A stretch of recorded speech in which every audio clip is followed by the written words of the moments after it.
Nous sommes lundi 30, dernier jour du mois de septembre.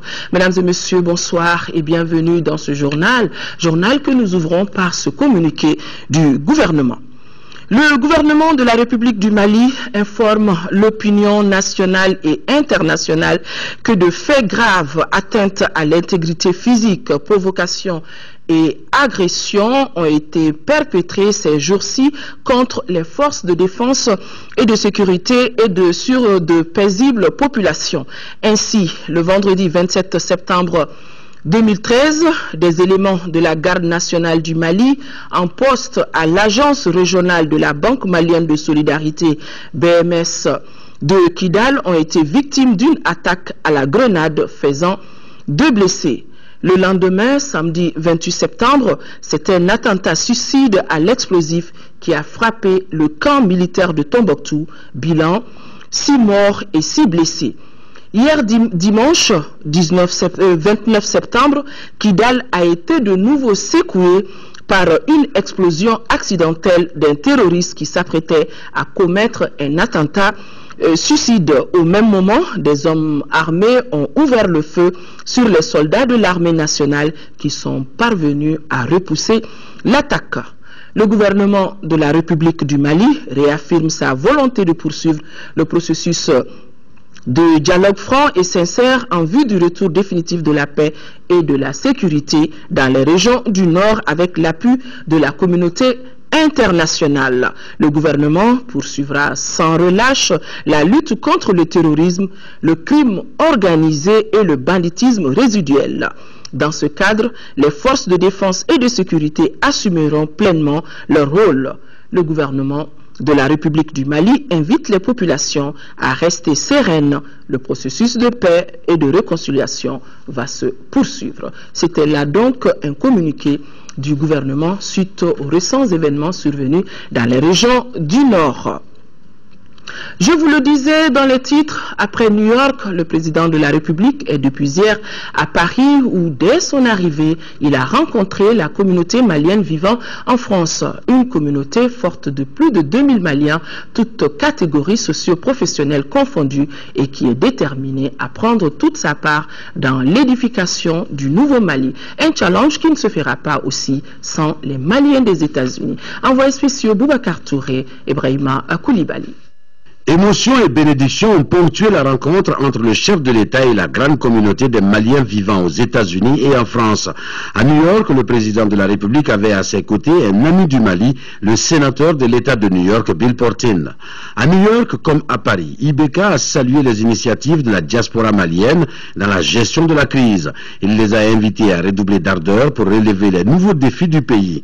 Pour lui, le Mali nouveau sera un Mali décomplexé et respectueux de toutes les croyances.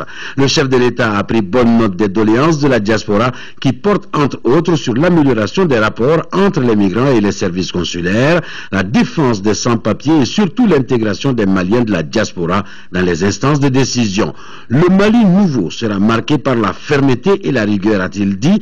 Aucune compétence ne sera négligée et tout diplomate qui ne se met pas au service de ses concitoyens n'aura pas sa raison d'être dans une mission diplomatique et consulaire.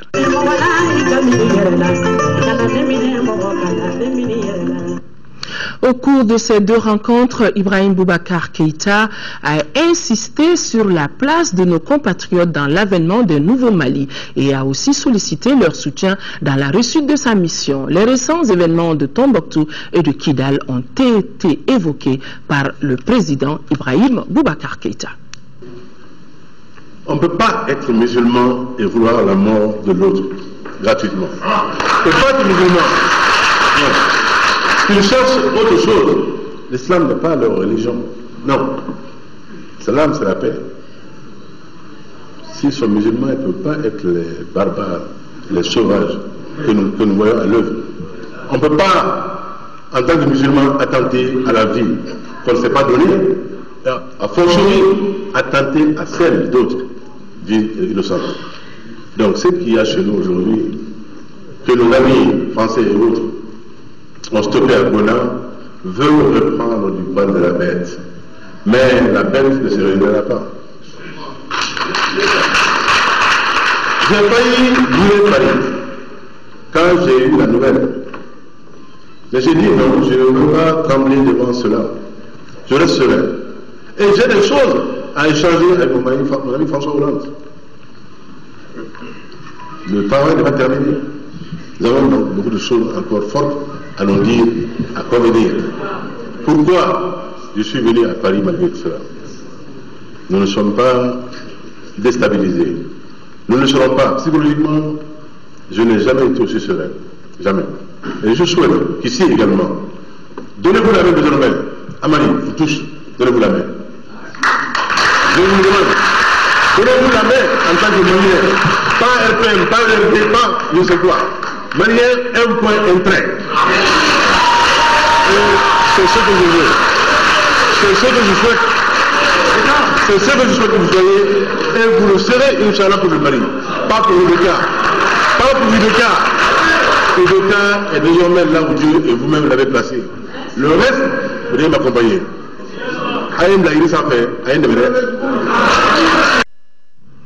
Voilà, donc l'intégralité des propos tenus par le président de la République devant nos compatriotes après ce journal.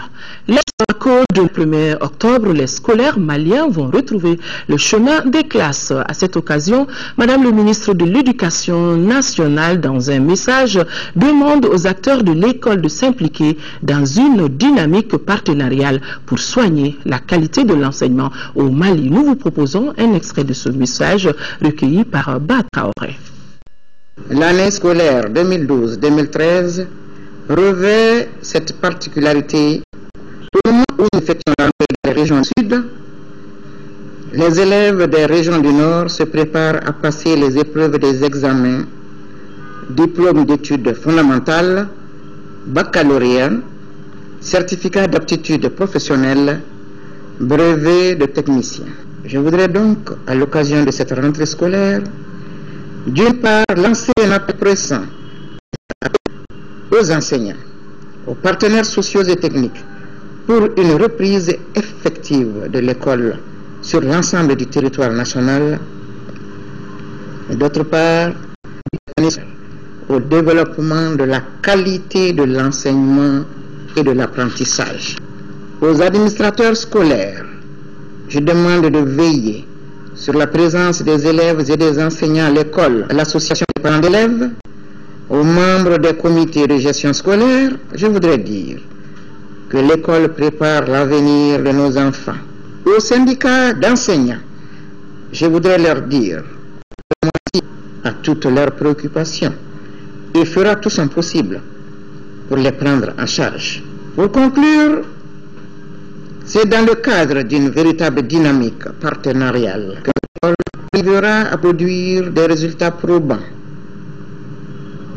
Sur ce, je voudrais souhaiter à tous une bonne année scolaire 2013-2014 et exprimer mes vœux de succès à nos candidats qui, demain, commenceront les examens. Vous pourrez suivre également l'intégralité de ce message de Madame la ministre de l'Éducation. Elle a dit, c'est parti pour les examens spéciaux de fin d'année 2012-2013 à Gao. Le top départ a été donné au lycée Yana Meiga. Les candidats au certificat d'aptitude du lundi seront suivis demain mardi et mercredi par les candidats au baccalauréat et au DF. Au total, 3903 candidats participeront à ces évaluations, nous dit Idrissa Gao. Ces examens spéciaux ont débuté ce matin dans la région de Gao par 490 candidats du CAP, du BT1 et du BT2 répartis entre deux centres. C'est à 8h06 que le directeur des cabinets du gouvernement a ouvert dans la salle 7 l'enveloppe contenant l'épreuve des travaux d'application et de synthèse TAS en BT1 secrétariat de direction. La délégation a fait le tour des salles pour constater de visu l'effectivité des travaux. Il n'y a aucun problème, tout se passe bien. On a commencé à l'heure prévue à 8h, il n'y a absolument aucun problème. Mais seulement nous constatons quelques cas d'absence. Pour ces premières épreuves, les candidats sont confiants. L'épreuve de phytotechnique, c'est abordable parce que je peux traiter tous les sujets. Actuellement, on est en comptabilité usuelle Le sujet était très bon parce que déjà on a déjà suivi les cours pendant 12 mois. Entreront en lice demain mardi et mercredi les candidats. Les dispositions sont prises à rassure le premier responsable de l'éducation à Gao. Demain, les épreuves du bac vont commencer également, où nous avons 491 candidats. Après demain, mercredi, le DF, où nous avons près de 2700 candidats.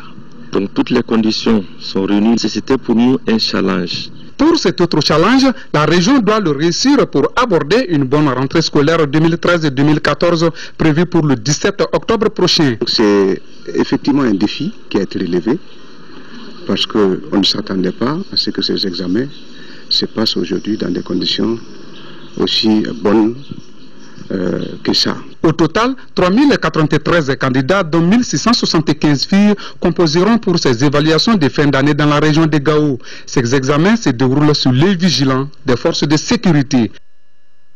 On le voit, une année scolaire exceptionnelle se profile en 7e région. À peine donc fini ces examens, les élèves vont devoir démarrer la nouvelle année scolaire. Cette réalité exceptionnelle incite tous les acteurs publics et privés du monde scolaire de la 7e région à se surpasser pour relever les défis qui s'imposent.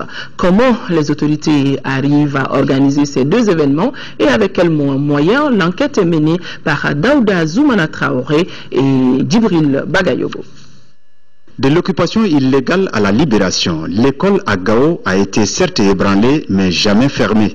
De bonne volonté, acteurs et non-acteurs de l'école ont maintenu un élan. D'abord, on est là, c'est pour que ces enfants, ces pauvres enfants qui n'ont rien fait pour mériter ça, puissent étudier et arriver à leur fin. Ça c'est un. Et deux, on est là, c'est pour avoir des résultats.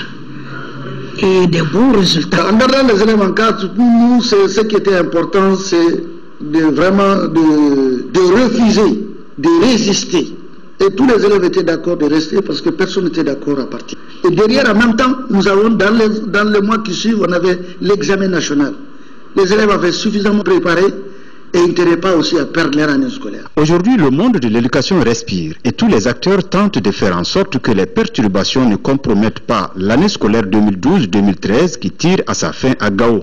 Pour ce faire, le programme scolaire normal a été adapté aux réalités du milieu. Lorsque la paix est revenue, il fallait donc mener des réflexions et voir comment amener les enfants à reprendre les cours afin de combler ce vide créé par l'instabilité.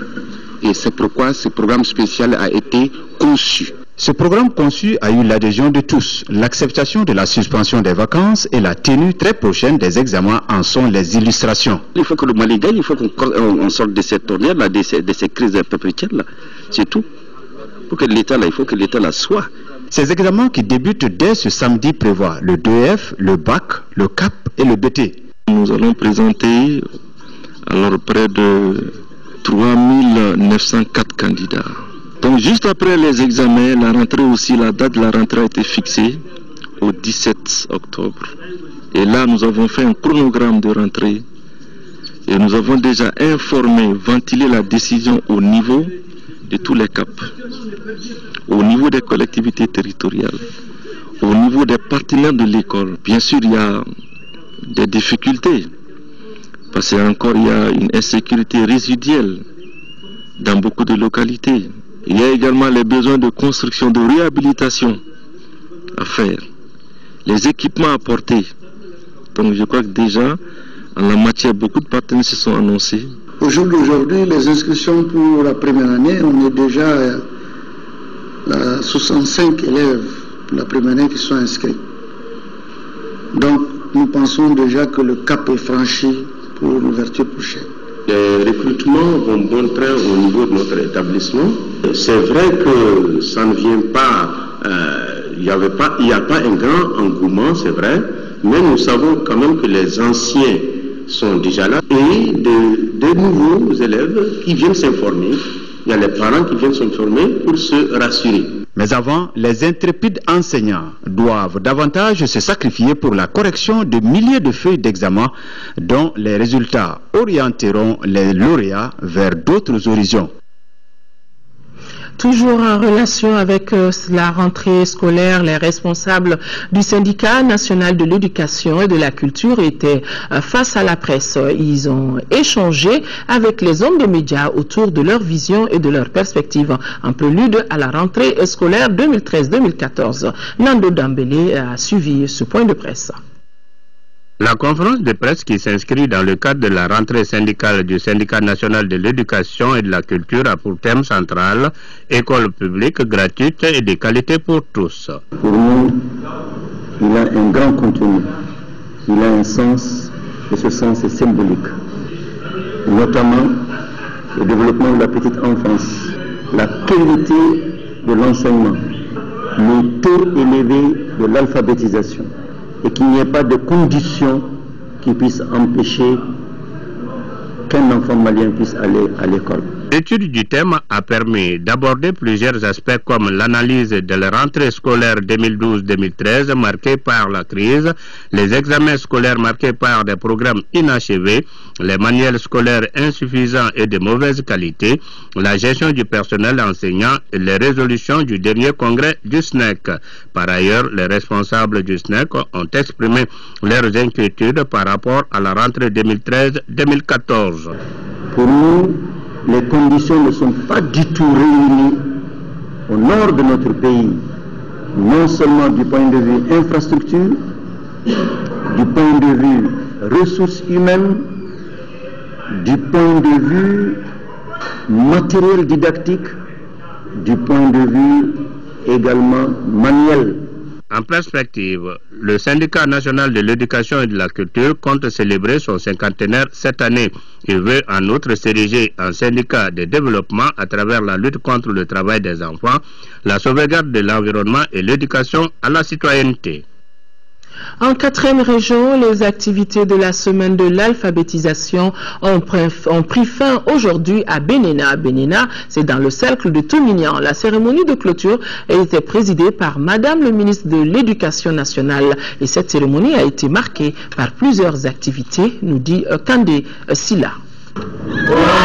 Montée de couleurs avec l'hymne national chanté en Boumou, les sons modèles également en Boumou. La clôture de la journée internationale de l'alphabétisation à Benena aura été riche en activités. La symbolique de l'événement ici est que cette localité de Toumia abrite le centre de l'éducation pour l'intégration. Ce centre, visité par Madame le ministre et sa délégation, comprend des ateliers de menuiserie, de coupe-couture, de machinisme agricole et d'un centre pour la petite enfance. Il se veut un outil de développement et de paix pour les enfants déscolarisés précoces ou non scolarisés venant des communes du Mali et du Burkina Faso. Le centre d'éducation pour l'intégration s'inscrit dans un vaste projet d'intégration initié par les autorités maliennes et burkinabé qui, à travers l'IMOA et la CEDEAO, entendent axer leurs efforts sur le développement harmonieux participatif des deux communautés frontalières unies par les mêmes langues, Boumou et Djoula, et la même culture. La cérémonie de clôture a été également une occasion pour Madame le ministre de faire un bilan des activités menées tout au long de la semaine. Bilan marqué par des activités d'information, de communication et de sensibilisation en faveur de l'alphabétisation et de la promotion des langues nationales. Il ne peut y avoir de développement véritable de notre pays avec des populations en majorité analphabètes. Que l'alphabétisation massive des communautés à la base est une des stratégies nécessaires pour le développement social, économique et politique de notre pays. Que l'alphabétisation des différentes communautés à la base est un facteur important pour assurer la paix, l'unité nationale et la cohésion sociale dans notre pays. Auparavant, le représentant de l'UNICEF, partenaire privilégié de l'éducation au Mali, Mohamed Kanté, avait réitéré la disponibilité de son organisme à toujours accompagner notre pays. Mois de la solidarité, cela fait 19 ans qu'on en parle. Le mois d'octobre 2013 marque donc la 19e édition de cette célébration de la solidarité de tous contre l'exclusion sociale et la pauvreté. Pendant 4 semaines, chaque région, chaque cercle et chaque commune organise des manifestations dont le but est l'expression des actions humanitaires. Le thème retenu pour cette édition est la solidarité, un support essentiel de l'action humanitaire. Écoutons le ministre du Travail, des Affaires sociales et humanitaires au micro de Garibou Pérou sur le sens de cette célébration. La 19e édition du mois de la solidarité qui démarre demain a été placée sous le signe de la mobilisation de la solidarité face aux défis humanitaires et à ses enjeux multiples dans notre pays qui sort de 18 mois de souffrance et de multiples exactions à lui imposer. À cette crise politico-sociale s'est ajoutée une catastrophe naturelle provoquée par des inondations avec malheureusement des pertes en vies humaines. Dans ce contexte, il est aisément compréhensible que la 19e édition du mois ait pour thème la solidarité, un support essentiel de l'action humanitaire. Il faut à cet égard remercier et saluer le dynamisme de la société civile malienne qui a su judicieusement accompagner l'État dans la mise en place d'un dispositif adapté de réhabilitation et d'insertion socio-professionnelle, mais aussi de communication intergénérationnelle. J'associe la communauté internationale qui s'est mobilisée en nous dévançant parfois sur les théâtres d'opérations humanitaires. Le président de la République du Mali, son Excellence Ibrahim Boubacar Keïta, marquera ce volet du mois de la solidarité par la visite qu'il rendra à la doyenne d'âge du district. Nous sommes tous concernés et chacun selon ses moyens pour apporter un éclat à ce mois. Le mois d'octobre est depuis longtemps donc institutionnalisé comme mois de la solidarité et de la lutte contre l'exclusion dans notre pays. Comme à l'accoutumée, l'édition 2013 entend perpétrer cette valeur fondamentale de la société malienne. À cette occasion, Garibou Pérou a recueilli les points de vue des citoyens sur le contenu des programmes de ce mois exceptionnel. Voilà déjà 19 ans que le mois d'octobre est dédié à la solidarité et à la lutte contre l'exclusion au Mali. Solidarité envers les pauvres, les malades et solidarité envers les personnes âgées. Bref, solidarité envers toutes les couches vulnérables de nos sociétés. Ce qui signifie que la solidarité n'est pas un fin mot au Mali, elle est une entreprise sociale et pédagogique. C'est une bonne chose pour le gouvernement d'avoir, on a même un ministère chargé de cette question-là. Mais il faudrait que l'on puisse diversifier le contenu du mois de solidarité. Et que le mois de solidarité, il ne concerne pas seulement les personnes âgées, par exemple, où on va donner des enveloppes, on va essayer de les montrer, on se fait filmer. Il y a des tout petits qui souffrent.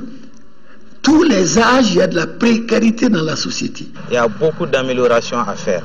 Les membres du gouvernement se déplacent, aller de commune en commune au nom du président de la République, aller voir les plus vieilles personnes du quartier et les apporter des noix de cola avec un cadeau symbolique, quelque part des pains, des tissus. Ça, c'est insuffisant.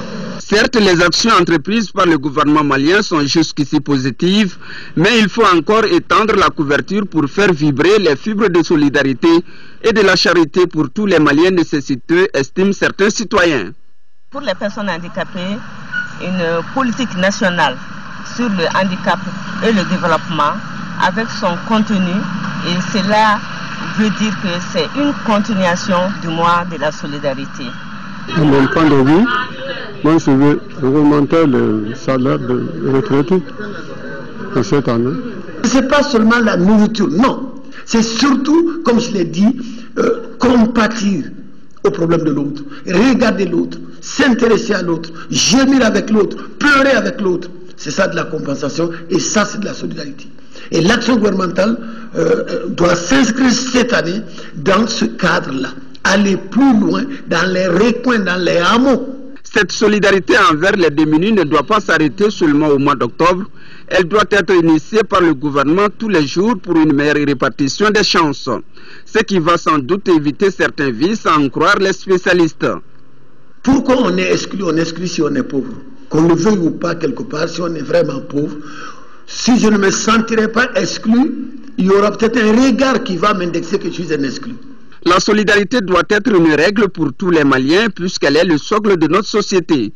Rendez-vous donc le 1er octobre avec la toute première activité autour du thème « La solidarité est un support essentiel de l'action humanitaire ».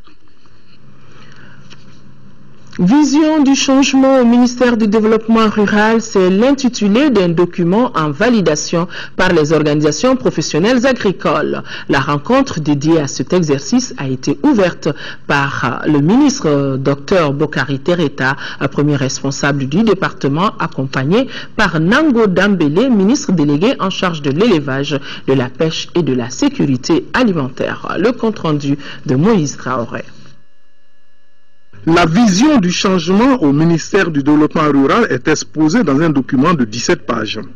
Il s'agit d'un plan d'action qui synthétise les résultats de réflexion découlés de l'exercice de 2 dernières décennies au sein du dit département et des engagements du candidat Ibrahim Boubacar Keïta. Nous avons une stratégie à 2 pieds.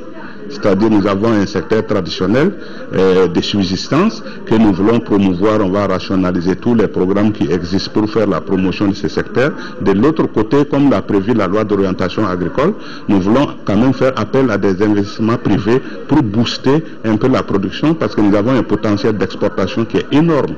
Le chef de file de la trentaine d'organisations professionnelles conviées est l'Assemblée permanente des chambres d'agriculture du Mali, APECAM. Dr Bokari Tereta, le ministre du Développement rural, a prôné la continuité et le rectificatif là où cela est nécessaire. Nous donnons au moins un horizon de 5 ans. Mais nous pensons que par rapport à certaines productions comme l'élevage à cycle court, on peut facilement intensifier dans les périurbains, prenez l'aviculture dans les sentiers des grandes villes. Nous avons une capacité de production de maïs qui peut facilement servir d'aliment volaille. Je pense qu'il faut avoir un rêve. Et nous avons un grand rêve pour ce secteur et c'est ce rêve que nous commençons à transformer en réalité progressivement.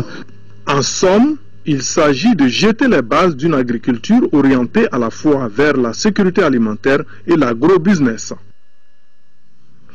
Des nouvelles de nos fidèles sur les lieux saints de l'islam, les pèlerins maliens de la filière gouvernementale ont entamé le week-end dernier la dernière étape de leur séjour par des ziyaras et visites de sites historiques dans la ville de Médine. Le compte-rendu de nos envoyés spéciaux Abdrahman Keïta, Brahima Touré et Naza Koulibaly, assistés de Belkodiko.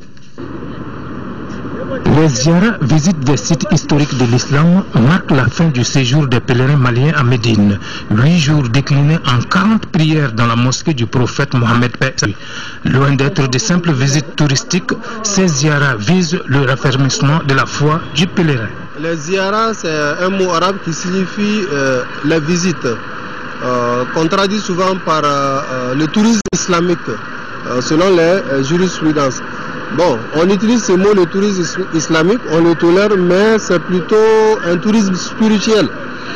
Ça rentre dans le cadre de tradition du prophète, le respect, n'est-ce pas, des traditions du prophète, mais aussi c'est une façon de préparer les pèlerins pour les futures activités spirituelles qu'ils doivent mener. Pour l'atteinte de cet objectif, la Commission nationale d'encadrement a tenu à préparer les dites visites à travers des séances de sensibilisation animées par la sous-commission communication, sensibilisation et éducation religieuse.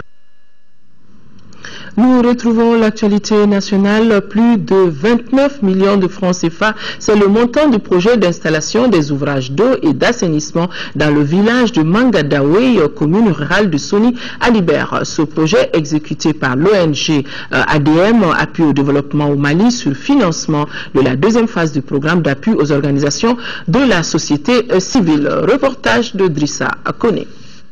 Situées sur une île, les sources d'approvisionnement en eau des 18 000 habitants de Magnadoé restent encore le fleuve et les puits traditionnels. La consommation des eaux issues de ces sources est à la base de nombreuses maladies hydriques. D'ici 10 mois, cela ne sera qu'un triste souvenir, puisque l'objet appui au développement au Mali, ADM, vient de lancer les travaux de mise en œuvre de 3 puits à grand diamètre, 25 latrines et 25 puisards. À travers ces projets, la structure veut contribuer à l'amélioration du cadre de vie des populations. On a besoin d'eau potable, on n'a pas. ADM nous a amené quelque chose que nous a expliqué par rapport au puits. C'est tout à fait normal pour éviter aux populations de consommer l'eau venant de traitement du fleuve. Connaissant que ces dernières années, on a vu un peu l'évolution des maladies hydriques. Cofinancé par l'Union européenne, la Suisse, la Suède, le Danemark et le Canada à plus de 29 millions de francs CFA, ce projet intervient dans le cadre du projet d'appui à la société civile PAOS 2. L'objectif du PAOS 2 est d'améliorer les programmes et politiques du gouvernement et des PTF afin d'apporter un changement au niveau des populations. Le projet marque la reprise des activités des partenaires au développement dans la commune. Donc c'est pourquoi nous-mêmes nous avons souhaité être là. Situé à 18 km de Gao sur la route de Bourem, Magnadoé par sa population est le deuxième village important après Forgo de la commune rurale de Soni-Alibert. Lancement à Mopti du projet d'appui à l'amélioration des conditions de vie des pêcheurs du delta central du Niger d'un coût global de plus de 28 millions de francs CFA. Le projet est financé par le programme d'appui aux organisations de la société civile. Reportage depuis Mopti de Yacouba Meiga.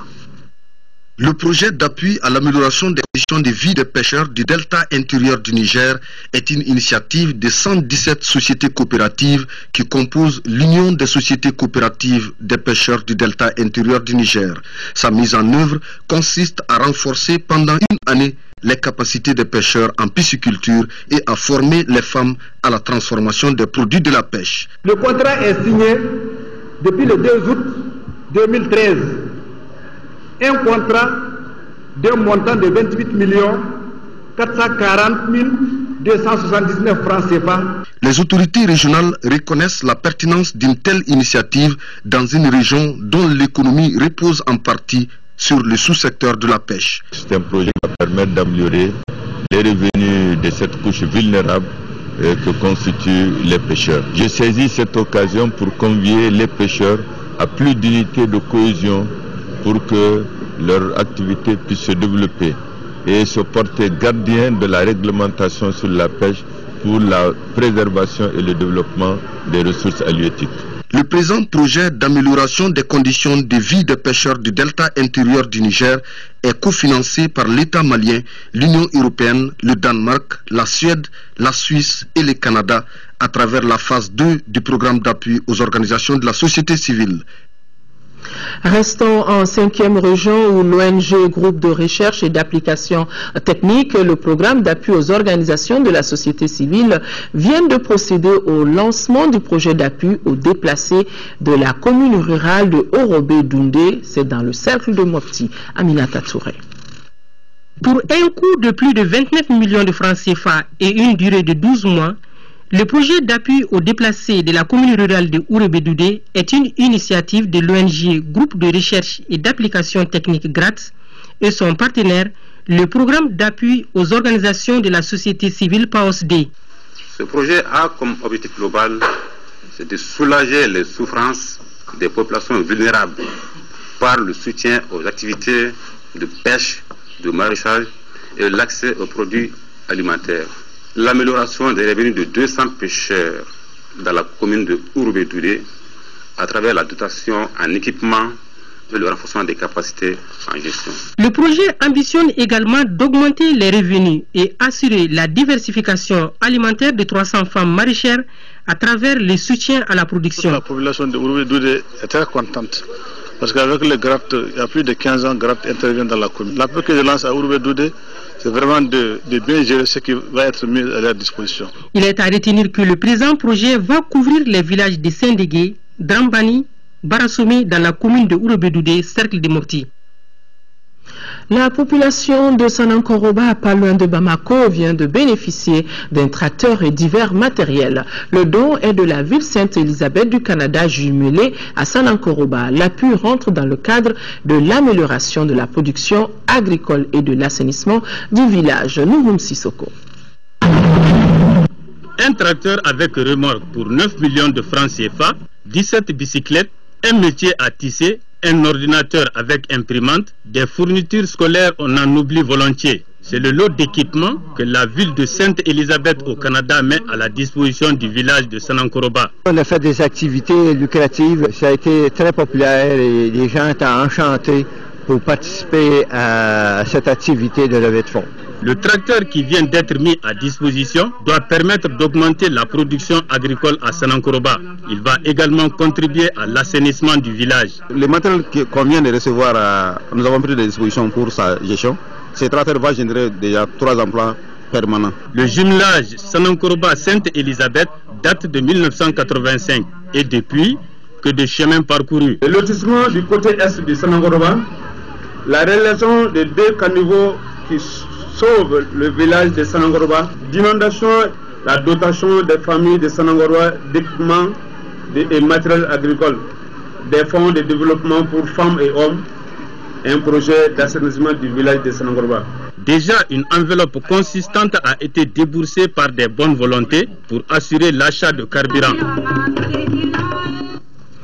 Une bonne prise pour l'Office central des stupéfiants qui vient de mettre la main sur un trafiquant de drogue, la cocaïne. L'Office a donc arrêté un transporteur de cocaïne en provenance du Brésil. Il s'agit d'un homme d'une 50aine d'années d'origine nigériane.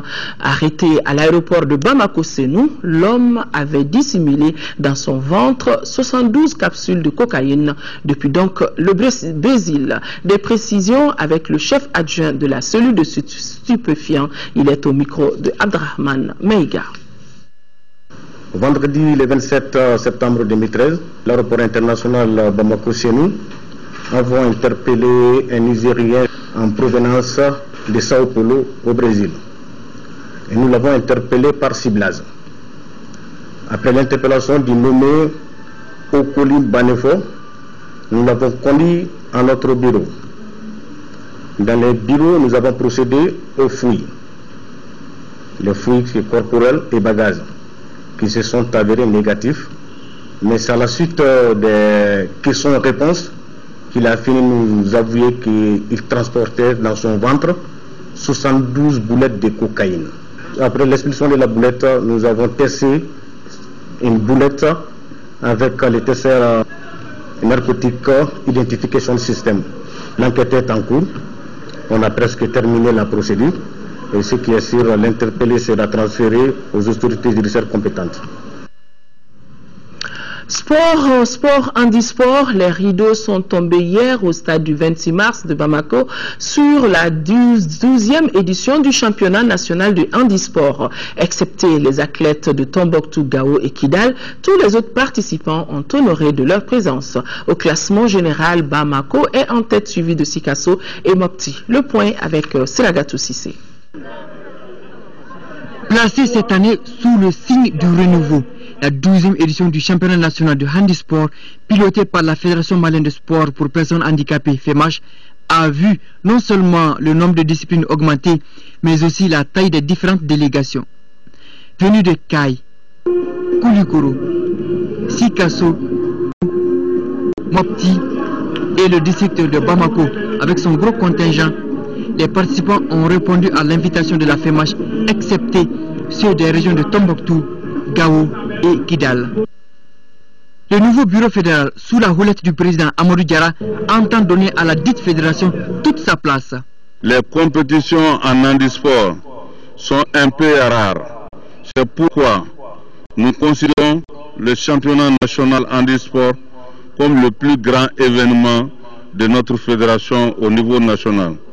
Compétition majeure dans l'agenda annuel de la FEMACH, ce championnat a été marqué par la tenue de 30 épreuves, parmi lesquelles le 800 mètres sourd, le 800 mètres tricycle en dames et messieurs, le saut en longueur dames, le 200 mètres déficient intellectuel et le 1500 mètres tricycle dames. La dernière épreuve à football sur un terrain réglementaire entre les personnes de petite taille, ici en vert, et les handicapés moteurs. Victoire 2-0 des handicapés moteurs.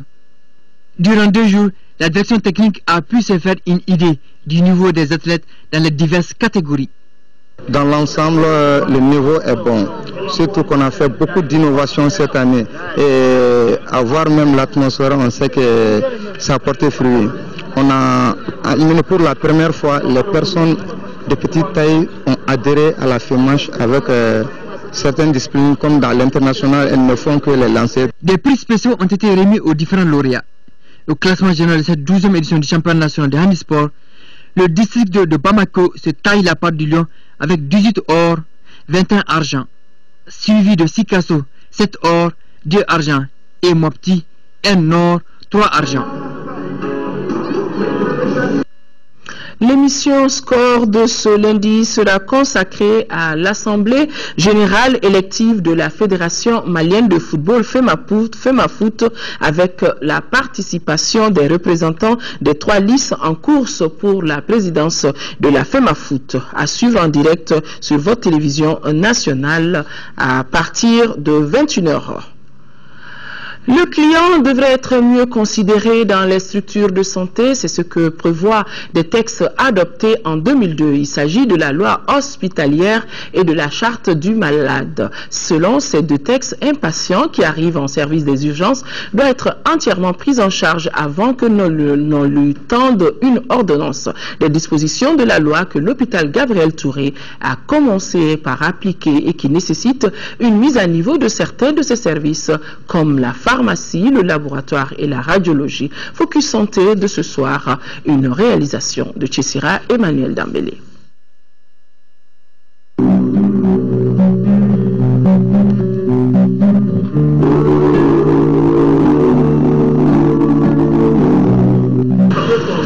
La loi hospitalière et la charte du malade, 2 textes importants dans la réglementation du système de santé au Mali et datant respectivement de 2002 et de 2008. En plus des aspects réglementaires d'organisation, ces textes codifient les droits et les devoirs des patients en relation avec les structures de soins. Ils font du patient un roi et permettent aux structures de santé d'atteindre de meilleurs résultats, surtout qu'en service d'urgence, le délai de prise en charge du patient est déterminant. Dans le cadre du service public hospitalier, quand un malade arrive en urgence, il est soigné d'abord. Ensuite, le problème d'argent est réglé après. Donc il s'agit pour le personnel de santé de faire le nécessaire pour que dès que le malade arrive dans la cour, on le prend en charge, on fait ce qu'il y a lieu de faire, et puis après, on demande à la famille de payer à la caisse. Nous, à Gabriel Touré, on s'est organisé pour que dès que le malade arrive, quand la prise en charge commence, au service des urgences, il y a un agent du service social qui entre en contact avec la famille pour expliquer que nous sommes en train de travailler pour faire les soins immédiatement et que l'argent doit être payé à la caisse. Au départ, la structure a mis l'accent sur les actions d'information et de sensibilisation, la réorganisation avec une plus forte implication des services de radiologie, du laboratoire, de la pharmacie et du service social. On a une attestation de traitement. Avec cette attestation de traitement, maintenant la famille paye. Et la loi va encore plus loin puisqu'elle dit que nous devons après engager toutes les procédures pour pouvoir entrer dans nos fonds.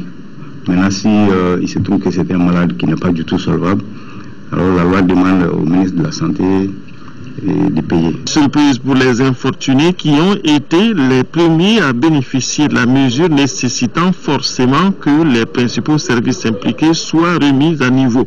Pour un début, on parle de patinage, de bilan mitigé. L'hôpital reconnaît qu'il rencontre des problèmes. La pharmacie de l'hôpital, pratiquement, il n'y a rien. Il faut le dire, il faut dire clairement les choses. Parce qu'une pharmacie qui ne peut pas fournir du sérum salé aux patients, ça pose problème. Une pharmacie qui ne peut pas fournir du fil de suture aux patients, ça pose problème. Parce que l'activité du service des urgences est à 70% occupée par la traumatologie routière.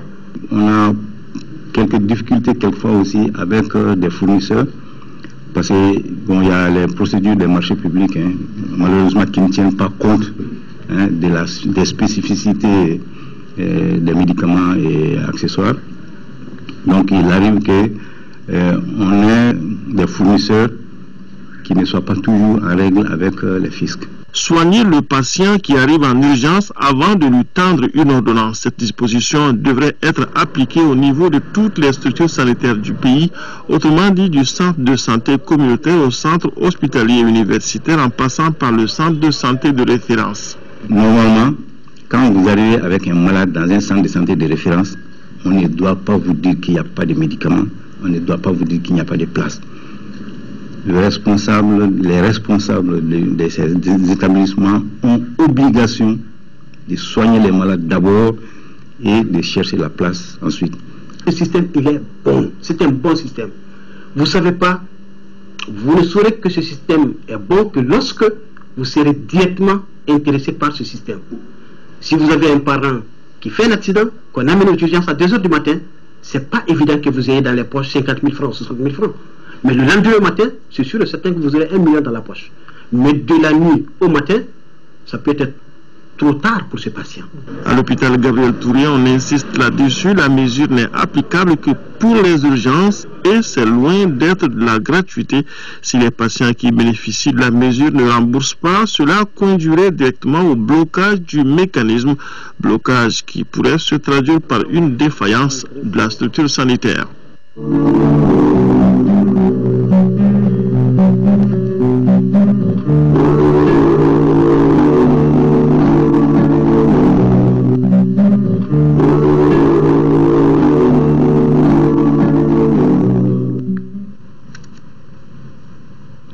Voilà, fin de cette édition.